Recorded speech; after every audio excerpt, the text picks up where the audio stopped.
A mesma terra que, segundo a Escritura, preservou o povo de Israel há 2,5 milênios, pode agora tornar-se o cenário de um conflito que envolve Estados Unidos, Israel e o Irã. Por quê? O que liga as colunas de Susa às tensões em Teherã? E por que a história de Esther, uma corte, um decreto e uma reviravolta, ressoa com tanta força quando olhamos para a política e as narrativas de hoje? Estas não são perguntas retóricas. São sinais que exigem atenção histórica, teológica e estratégica. Guerra se aproxima. EUA e Israel contra o Irã e a profecia que alerta.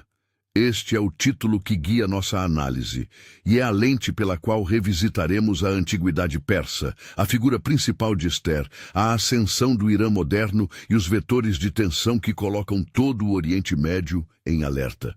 Mas antes de avançarmos para mapas e cenários militares, precisamos voltar ao que aconteceu em Susa. Entender o passado é condição para interpretar o presente sem simplificações. Se esta mensagem toca você e você quer entender as raízes bíblicas e históricas desses acontecimentos, inscreva-se no canal e ative as notificações. Aqui vamos buscar clareza, não alarme gratuito. Imagine um palácio gigantesco de pedra e tijolo, couraças de guarda, pátios que brilham ao sol e um rio que corta jardins. Susa, Xush, como é conhecida em persa, era uma das capitais mais importantes do vasto Império Persa. Ali, segundo o livro de Esther, ocorreu uma decisão que poderia ter exterminado uma nação inteira. Não foi em Jerusalém, não foi numa planície de batalha. Foi no interior do palácio, na sala dos decretos e das aparências. Esther era uma jovem judia, órfã, criada pelo primo Mardoqueu. A narrativa bíblica a coloca no centro de um concurso de beleza promovido pelo rei Ahasuerus, Assuero, mesmo que reduzir sua ascensão a uma mera competição seja empobrecer a história. Esther chegou à posição de rainha com uma identidade oculta. Poucos conheciam sua origem. Mardoqueu, por sua vez, estava sempre atento às tramas da corte. Sua presença nos pátios reais era discreta, mas determinante. Essa combinação de alguém colocado em posição de influência e de alguém em posição de vigilância que compõe o cerne da história. No coração do conflito bíblico aparece Amã, identificado como Agagita. Ele era um oficial de alta patente, cuja ambição e ódio pessoal se transformaram em política pública contra os judeus. Amã persuadiu o rei a assinar um decreto que autorizava a eliminação de um povo inteiro, não por guerra declarada, mas por um edito que legalizava a violência. A tática é antiga: desumanizar, transformar cidadãos em alvo por meio de leis e atos administrativos e, então, legitimar a perseguição. A narrativa descreve momentos que hoje nos impactam pelo realismo político. O gesto simbólico do cetro estendido, o rei que pode conceder ou retirar favor com um aceno, a leitura das crônicas do reino numa noite de insônia que mudou o rumo dos acontecimentos. Mardoqueu havia encontrado pistas de um complô contra Ahasuerus. Mais tarde, por ironia do destino, a recompensa e a desonra de Amã foram invertidas diante do mesmo trono. Esther, por sua vez, arriscou a própria vida ao se apresentar diante do rei sem ser chamada, pedindo favor e, com coragem, intercedendo pelo seu povo.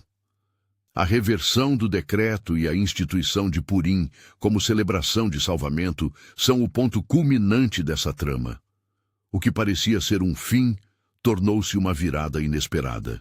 Ao recontar esses episódios, não estamos apenas narrando um conto heróico. Estamos identificando uma rotina política, o uso do aparato do Estado para marcar e excluir grupos, a vulnerabilidade de minorias quando o processo legal é sequestrado por interesses pessoais ou ideológicos, a importância de pessoas posicionadas para agir com coragem e sabedoria. Estes elementos, decreto, exclusão, intercessão, reversão, formam um padrão que se repete na história humana. e que é precisamente o que chamaremos de padrão estereotipado de Amã. Há motivos históricos para conectar essa história ao solo que hoje se chama Irã. Susa é mais do que uma cena literária. É um sítio arqueológico real, conhecido também como Shush. Escavações realizadas desde o final do século XIX e com trabalhos significativos de arqueólogos europeus e iranianos revelaram camadas de ocupação que confirmam a existência de centros administrativos e palacianos na região durante o período identificado pelos estudiosos como persa.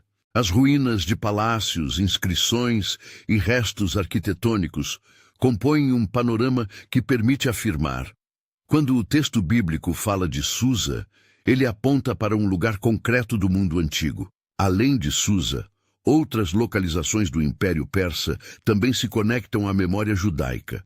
Ecbátana, geralmente identificada com a cidade moderna de Hamadã, era uma antiga capital. Sítios como Persépolis e Passárgada guardam estruturas que narram a grandeza imperial. Tradições posteriores e relatos medievais apontam, inclusive, para locais onde se atribuem tumbas a Ester e a Mardoqueu. Hamadã é um desses pontos mencionados por peregrinos e cronistas. Tais tradições não são provas científicas absolutas da historicidade de cada detalhe, mas são parte do mosaico que dá credibilidade à presença judaica e à convivência em solo persa. Pense por um momento na continuidade. O mesmo solo que sustentou palácios aquecidos por tochas e governantes escandalosamente ricos também foi palco de decretação e revogação.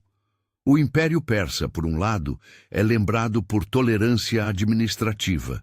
Ciro, o Grande, por exemplo, é citado na Bíblia e em fontes externas como o rei que permitiu o retorno dos exilados a Jerusalém, um ato que o judaísmo e a historiografia reconhecem como decisivo.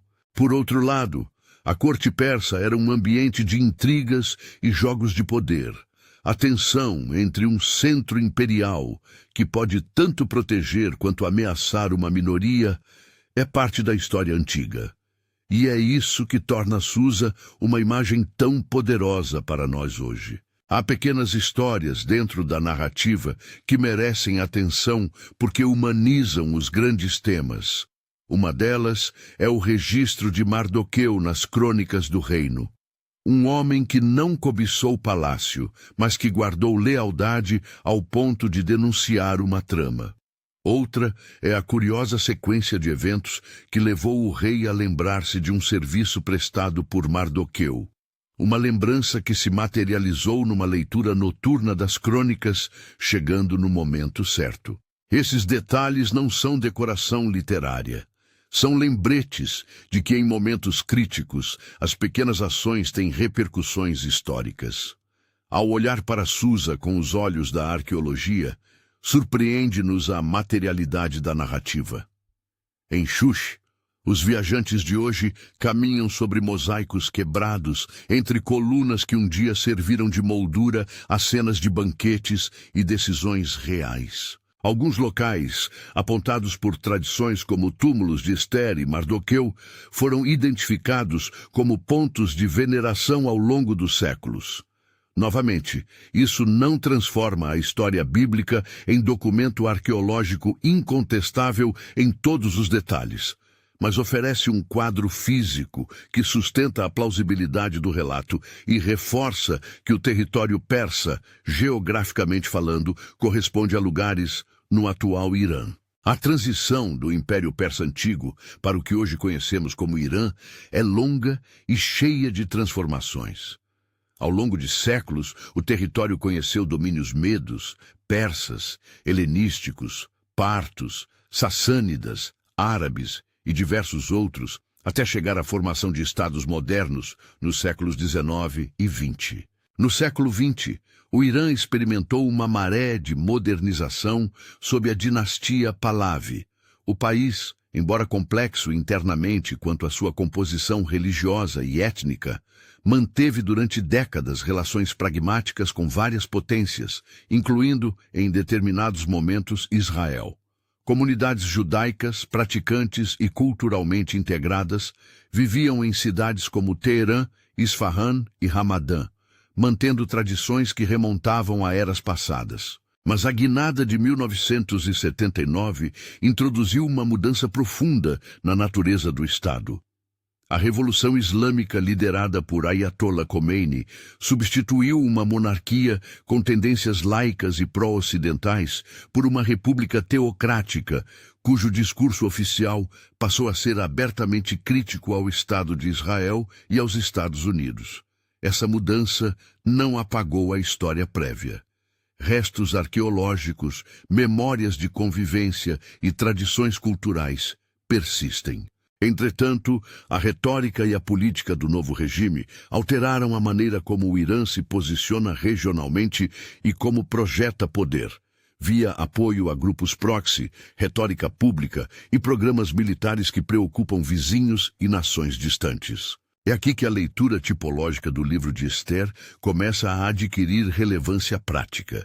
Quando lemos sobre um oficial que converte seu ódio em decreto, não estamos obrigados a dizer que cada líder moderno é um Amã. Também não devemos reduzir uma nação inteira a uma figura bíblica. A diferença, porém, reside na repetição do padrão, o uso de aparatos governamental para marginalizar, os discursos que desumanizam e a instrumentalização de identidades religiosas para fins políticos. Esses mecanismos reaparecem ao longo da história em diversas formas. Olhar para o passado com olhos atentos permite identificar traços que facilitam a escalada, bem como agentes que podem intervir para estancar o curso da violência. Ao mesmo tempo, é vital manter distinções morais e políticas claras. Criticar políticas, denunciar retóricas de hostilidade e analisar riscos estratégicos não implica condenar milhões de cidadãos iranianos que vivem suas vidas, nutrem esperanças e carregam memórias culturais ricas. Há dentro do Irã correntes de pensamento, dissidências e populações que olham para a modernidade e para o pluralismo com apreço. Assim como há dentro de Israel e dos Estados Unidos vozes que clamam por prudência e diplomacia. A distinção entre regime e povo não é um gesto retórico, é uma exigência ética, sobretudo quando a análise se pretende cristã e profética. Voltemos agora ao fio que atravessa os séculos. Se Susa representou um risco para Israel, no sentido de um decreto que autorizava a eliminação, e se a geografia persa abrigou tanto proteção quanto ameaça ao longo de sua história, o que acontece quando, no cenário contemporâneo, a retórica se endurece e políticas regionais passam a colidir? Os instrumentos mudam, mísseis, redes de aliados, sanções econômicas, mas o perigo de escalada permanece real. A diferença é que hoje as consequências de um confronto entre atores como EUA, Israel e Irã teriam impacto global, estendendo-se muito além dos palácios e pátios onde as decisões eram antes tomadas. Ao desenrolar essa história, temos de ser precisos sobre o que afirmamos. Não estamos anunciando uma guerra inevitável, nem profetizando datas. O que podemos e devemos fazer é identificar sinais, padrões e riscos. Há indícios claros de que políticas de isolamento, retórica beligerante e o fortalecimento de redes militares não diminuem a probabilidade de conflito. Ao contrário, muitas vezes aumentam. Historicamente, a escalada costuma começar pequena, por decretos ou atos que parecem isolados, e só depois atinge dimensão sistêmica. Enquanto reflito sobre esses pontos, quero que você mantenha duas imagens na mente. A primeira é a de Esther ajoelhada, num pátio do palácio, com vestidos luxuosos contrastando com a vulnerabilidade de sua ação. Um lembrete de que a coragem individual pode alterar destinos coletivos. A segunda imagem é a de uma tábua de argila rachada ou de uma pedra antiga no sítio arqueológico de Xush, onde as camadas do tempo guardam sinais de prosperidade e de conflito, convivendo no mesmo espaço. Essas duas imagens, a do indivíduo corajoso e a do lugar onde a história se sedimenta, ajudam a encarar o presente com equilíbrio. Há motivos para alerta, mas também espaço para esperança e ação prudente. Em muitos círculos de estudo bíblico e teológico, há quem veja padrões escatológicos nesse tipo de tensão entre potências. Alguns intérpretes sugerem conexões entre declarações proféticas e movimentos geopolíticos atuais. Outros advertem contra leituras imediatistas, que reduzem a Escritura a um calendário de eventos mundiais. É saudável manter a humildade interpretativa, distinguir aquilo que o texto claramente afirma daquilo que é conjectura profética. Ao mesmo tempo, a tradição profética bíblica tem sido, ao longo dos séculos, uma lente legítima para compreender crises morais e coletivas.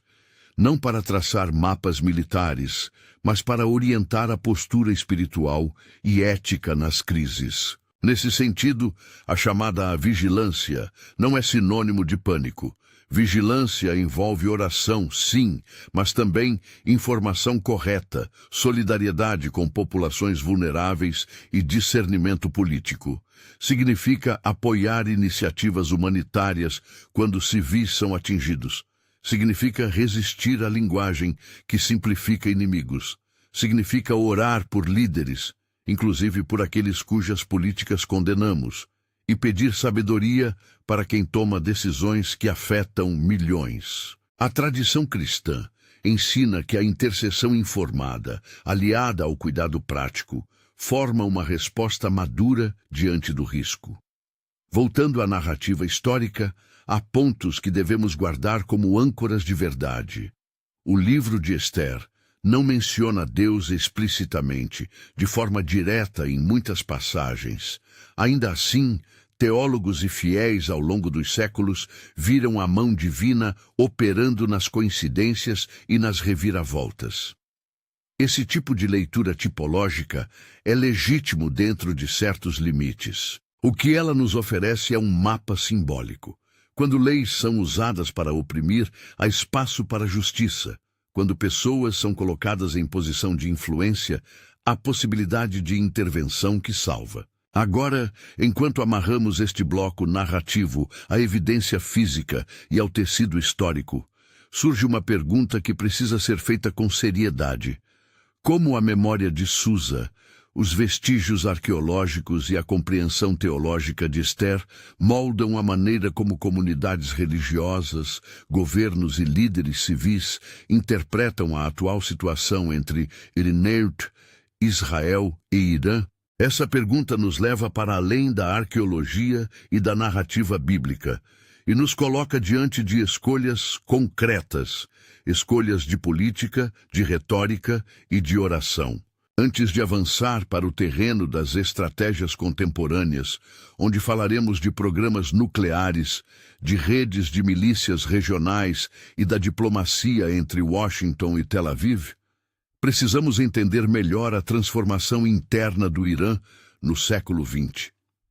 As décadas que precederam e sucederam a Revolução de 1979 são fundamentais para desenhar o mapa mental que conecta o passado antigo ao presente geopolítico. O Irã de Pahlavi, por exemplo, teve políticas de modernização que, em certos momentos, permitiram uma convivência tensa, porém funcional, com comunidades judaicas e com interesses ocidentais. A queda dessa monarquia e a ascensão de um regime teocrático mudaram paradigmas de segurança e de identidade nacional, abrindo espaço para uma retórica que frequentemente coloca a oposição a Israel no centro de sua diplomacia simbólica. Entretanto, a continuidade cultural persiste. Monumentos, tradições e memórias não desaparecem por decreto. A convivência histórica, as marcas de diálogo e trocas culturais indicam que reduzir o Irã a um bloco monolítico é enganoso. Dentro desse cenário complexo, as narrativas que buscam espelhar Amã e Ester na política contemporânea ganham força. Há quem identifique no regime elementos que incentivam a marginalização de Israel e de grupos dissidentes, tal como havia em Susa mecanismos para excluir um povo. Mas também há quem aponte para vias de escape, diplomaticamente, civicamente e espiritualmente, que não passam por conflito aberto. Fecho este bloco com uma advertência que é, ao mesmo tempo, pastoral e prudente. Reconhecer paralelos históricos não equivale a prever um desfecho. O passado oferece padrões, não scripts. O que se repete com frequência é a dinâmica do poder transformado em lei para fins de perseguição. O que não se repete automaticamente é o desfecho. Existe sempre uma margem para intervenção humana e divina.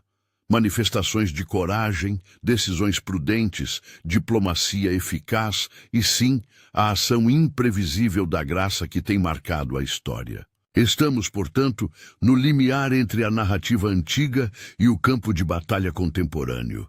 Conhecemos Susa, lemos Ester, caminhamos nas ruínas e ouvimos as tradições que ligam lugares antigos a cidades modernas. Vimos como a Pérsia, tolerante de alguns séculos atrás, deu lugar a um Irã, onde a retórica e a política assumiram tons teocráticos depois de 1979. Sabemos que os elementos que constituem um perigo, decreto, desumanização, centralização do poder, reaparecem em diferentes formas. Restam perguntas cruciais. Como esses elementos se traduzem hoje nas escolhas estratégicas de Teherã? Até que ponto as ações do regime colocam em risco uma escalada entre Estados Unidos e Israel? E, talvez a questão mais inquietante, quem hoje é chamado a agir com a coragem de uma Ester? Essas perguntas nos conduzem ao próximo exame, e é nesse ponto que precisamos olhar com lentes que sejam ao mesmo tempo históricas, proféticas e realistas para os instrumentos de poder de nosso tempo e para as possíveis respostas coletivas. Seguimos, então, do limiar em que a narrativa antiga encontra os instrumentos do mundo moderno.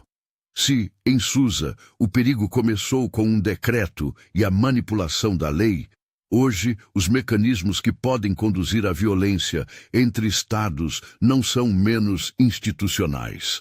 São apenas tecnologicamente e geograficamente diferentes. Para entender a possibilidade real de uma escalada entre EOA, Israel e Irã, precisamos identificar esses instrumentos, avaliar como eles interagem, e, sobretudo, reconhecer os pontos em que a história humana tende a repetir padrões de exclusão, confronto e, eventualmente, reversão.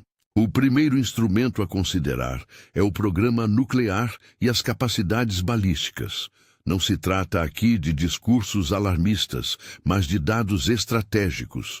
Um programa nuclear, mesmo em estágio avançado de pesquisa, altera radicalmente os incentivos e as percepções de risco. Para Israel e para os EUA, a possibilidade de um Irã com arma nuclear aparece como uma linha vermelha.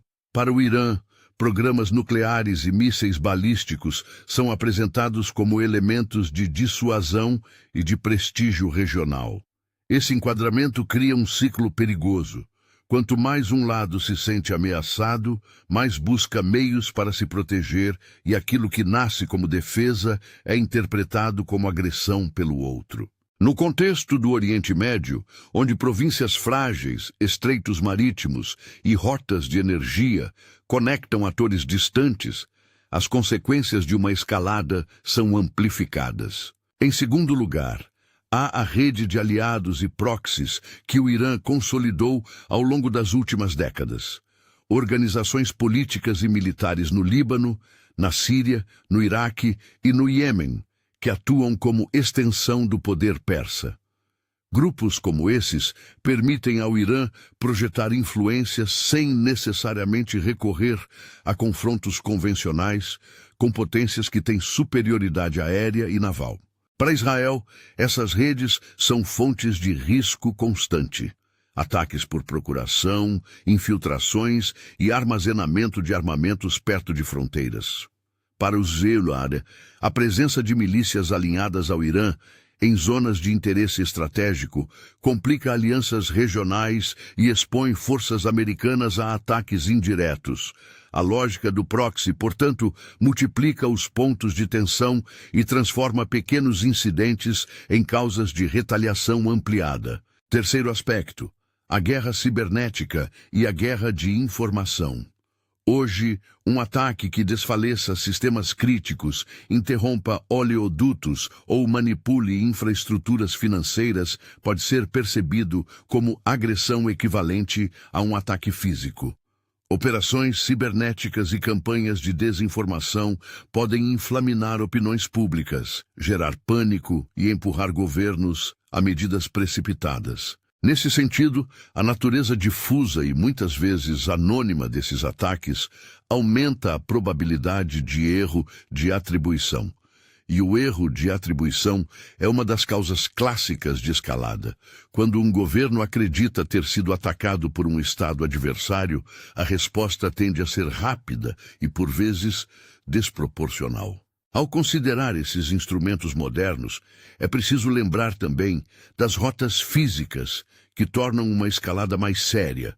O Estreito de Hormuz, o Golfo Pérsico, as fronteiras com a Síria e o Líbano, as bases militares dispersas.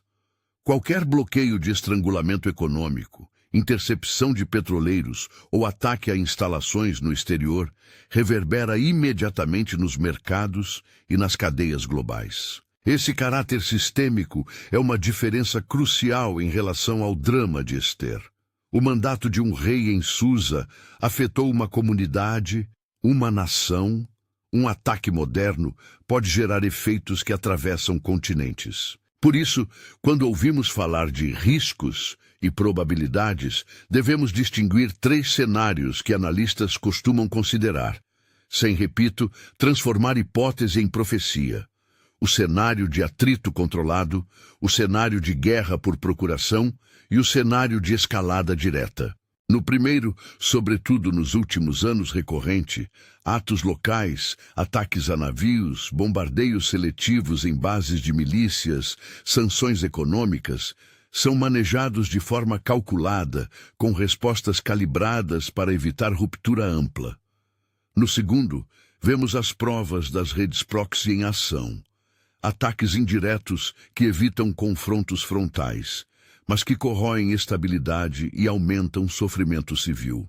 No terceiro, infelizmente o mais temido, um incidente, um míssil mal interpretado, um ataque a um diplomata ou a morte de uma figura-chave, pode desencadear uma reação em cadeia que envolve bombardeios, bloqueios e, potencialmente, a entrada direta de potências externas. História recente oferece exemplos concretos de como a tensão pode escalar por pequenas fagulhas. A eliminação de líderes militares por ataques precisos, a interceptação de navios suspeitos ou ataques a instalações nucleares são todos passos que, isoladamente, parecem gerenciáveis, mas no agregado produzem um ambiente de erosão de confiança. A morte de generais ou comandantes, um exemplo que marcou a dinâmica regional, teve efeitos de curto e longo prazo. Representou um golpe tático, mas também intensificou retórica, mobilizou aliados e alimentou ciclos de retaliação.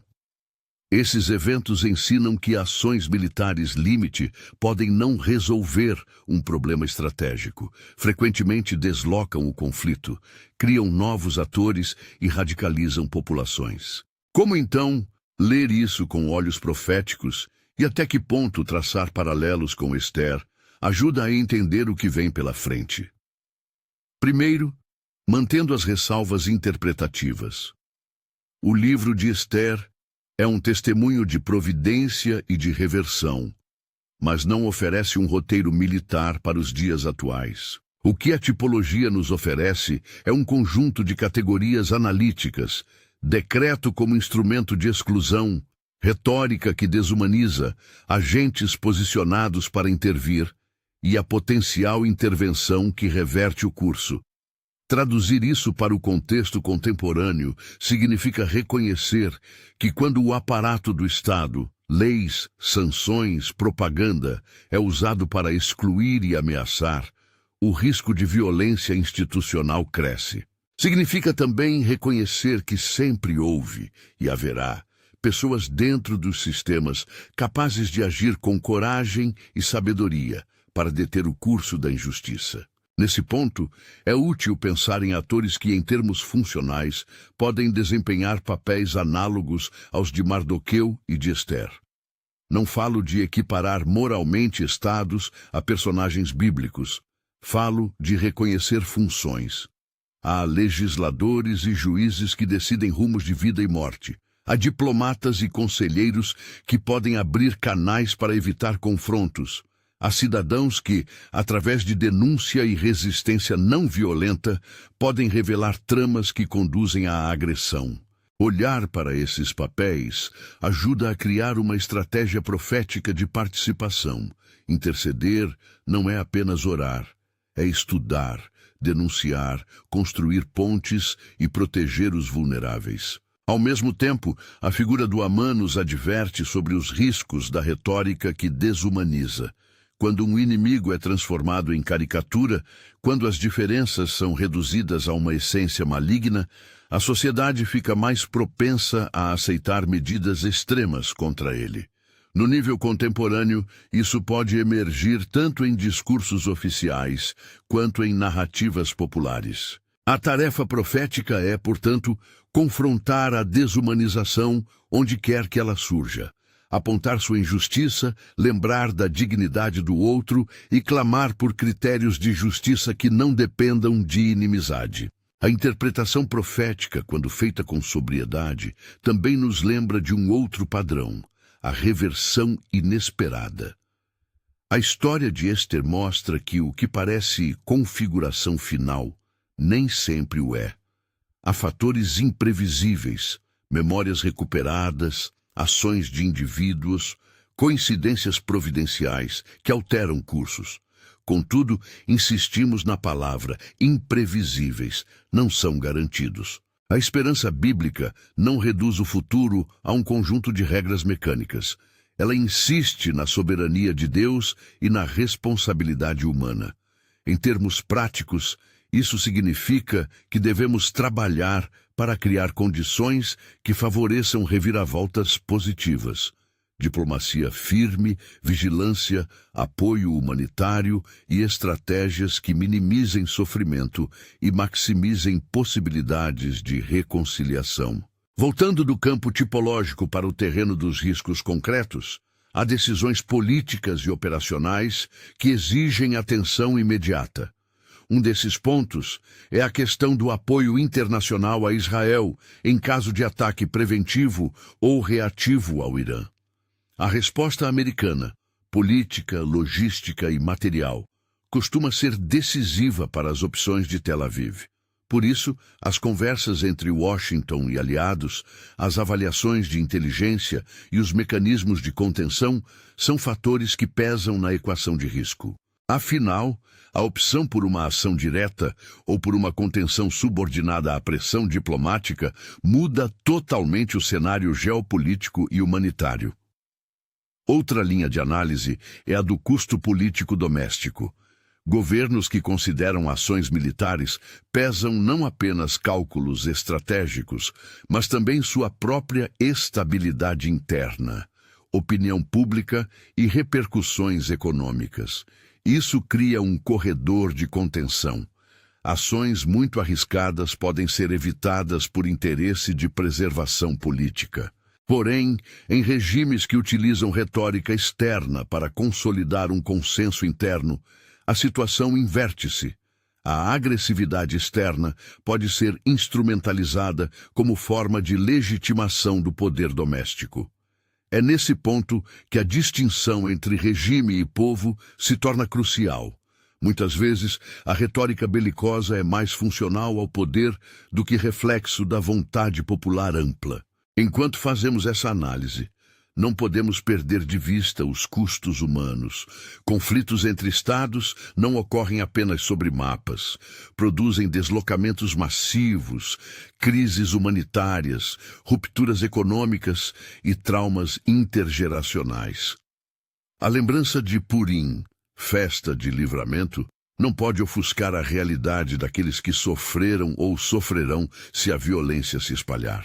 A perspectiva cristã exige compaixão concreta, preparar corredores humanitários, apoiar organizações que garantam assistência a refugiados, proteger minorias e trabalhar por soluções que minimizem danos colaterais. É útil também revisitar o papel da arqueologia e da memória cultural nesse debate.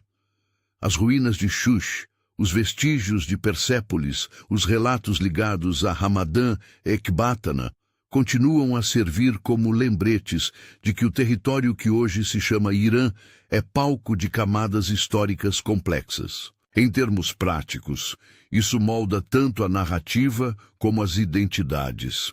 Para alguns iranianos, a herança persa é fonte de orgulho e de orientação para políticas de Estado. Para judeus iranianos e para comunidades da diáspora, as memórias de convivência e de perseguição coexistem em tensão. A arqueologia, ao fornecer materialidade à narrativa bíblica, torna ainda mais sensível a afirmação de que a história não é mera abstração. Ela é memória social, que pode ser mobilizada tanto para construção quanto para conflito. Uma anedota histórica ajuda a ilustrar essa realidade. No início do século XX, viajantes e cronistas europeus que percorreram os sítios de Susa e Ramadã relataram locais que, para a população local, guardavam memórias de outrora, pontos de veneração, histórias orais sobre figuras que remontavam a textos sagrados. Essas memórias, preservadas por gerações, moldam hoje a percepção de que ali há algo que conecta mundos. Em outra passagem, narrada por estudiosos das comunidades judaicas iranianas, aparecem relatos de famílias que, mesmo após a Revolução, se surpreenderam com a assistência e com atos de solidariedade de vizinhos muçulmanos em momentos de necessidade. Lembrando que a convivência é multifacetada e que generalizações simplistas ferem a realidade humana. No plano espiritual, o que se pede é uma postura dupla: vigilância informada e esperança ativa. Vigilância informada significa estar atento aos sinais, acompanhar análises sérias de segurança, ouvir vozes diversas e não se fechar em leituras imediatistas. Esperança ativa significa trabalhar para que opções pacíficas se mantenham viáveis. Apoiar diplomacia, fortalecer redes de ajuda humanitária, clamar por proteção das minorias e pressionar por respostas que evitem a desumanização. A missão profética aqui é dupla: denunciar a injustiça e, ao mesmo tempo, construir caminhos de reconciliação que preservem a dignidade. Para o público cristão interessado nesses temas, proponho passos práticos e éticos que combinam a reflexão profética com ações concretas. Primeiro, informe-se por fontes pluralistas e respeitáveis. A leitura de análises estratégicas, combinada com estudos bíblicos responsáveis, ajuda a formar um discernimento mais sólido. Segundo, interceda com conhecimento. Orações que pedem sabedoria para lideranças, proteção para civis e coragem para agentes que podem evitar desastres têm um papel espiritual importante e não substituem ações práticas, mas as complementam. Terceiro, envolva-se em formas de ajuda material. Contribua, quando possível, para organizações que prestam assistência em zonas afetadas e apoie iniciativas que promovam diálogo interreligioso. Quarto, resista à tentação de narrativas que desumanizam, seja na esfera pública, nas redes sociais ou em conversas privadas. Promover a dignidade humana é um dever ético. Há também um campo que merece atenção: a preservação das comunidades religiosas em contexto de crise. Judeus iranianos, cristãos que vivem na região, muçulmanos dissidentes e outras minorias enfrentam riscos específicos que não se resumem a linhas de frente militares. Proteção de pessoas vulneráveis requer políticas de asilo, redes locais de proteção e visibilidade internacional. A comunidade global de fé pode exercer influência ao promover canais seguros para vozes dissidentes, ao financiar programas educacionais e ao articular solidariedade interreligiosa que contraponha a lógica do ódio. Voltando à perspectiva profética, uma maneira prudente de falar é esta. Alguns sinais, nas circunstâncias atuais, têm ecos dos padrões que vemos em Ester. Exclusão por decreto, retóricas de ódio, posicionamento de agentes em sistemas de poder. Mas o que foi revelado na narrativa bíblica não é um algoritmo de acontecimentos futuros. A leitura profética saudável propõe uma orientação moral e espiritual diante dos fatos, denunciar a injustiça, interceder pelos oprimidos, cuidar dos vulneráveis e trabalhar pela paz. Em termos escatológicos, é legítimo que estudiosos e pregadores vejam paralelos. É necessário, contudo, que tais interpretações sejam apresentadas como possibilidades interpretativas e não como cronografias infalíveis. Visualmente, para a produção deste conteúdo, algumas imagens evocativas podem reforçar a mensagem. A vista aérea das colunas de Susa ao amanhecer, mostrando camadas de ruína, e um mapa que conecta Susa à moderna Teherã. Fotos contrastantes de celebrações de Purim e de manifestações militares contemporâneas lado a lado, para sublinhar a tensão entre memória de salvamento e possibilidade de conflito. Imagens documentais de registros de escavações arqueológicas e de tradições locais que apontam para tumbas atribuídas a Ester e Mardoqueu em Ramadã, sempre contextualizadas com legendas que expliquem o grau de certeza histórica. Enquanto nos aproximamos do encerramento, mantenhamos uma atitude de equilíbrio. Alerta sem pânico, esperança sem ingenuidade. A soberania de Deus, ensinada pela Escritura, não exclui o exercício da prudência humana.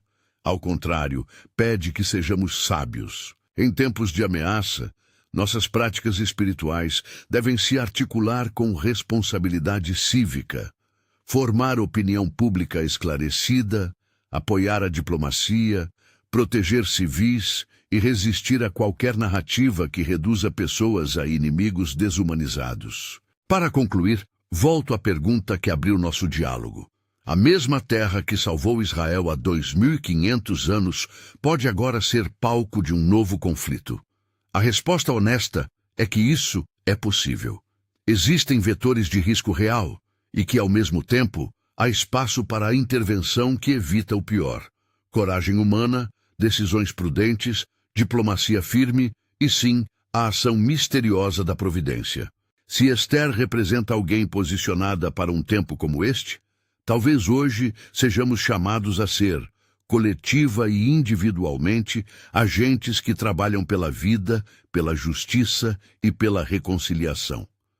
Se você quer aprofundar o estudo sobre como as narrativas bíblicas dialogam com a geopolítica contemporânea e receber materiais complementares, mapas, referências bibliográficas e guias de estudo sobre Ester, Susa e o Irã moderno, apoie o canal e confira o link na descrição para participar dos estudos exclusivos. Aqui, continuaremos a buscar clareza, responsabilidade e coragem para enfrentar os tempos. Que a leitura atenta da história nos dê sabedoria, que a memória das ruínas nos faça prudentes e que a esperança, enraizada na fé, nos mova a agir com amor e discernimento diante dos perigos que se avizinham.